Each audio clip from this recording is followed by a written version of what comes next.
আগেরকার মানুষ খাইতো যত পন্তা আর দুধ, এখনকার মানুষ খায় শুধু পেট ভরায় সুদ।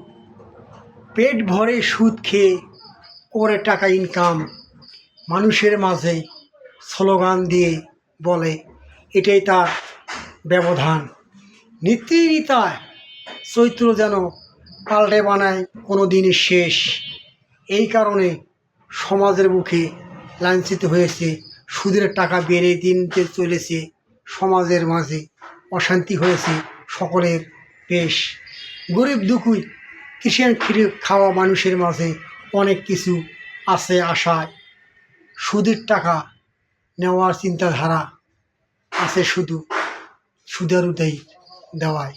পাপ করে পাপীরা যেন সুদের টাকা খেয়ে, একদিন তোমার বিচার হবে হাসরের মাঠে।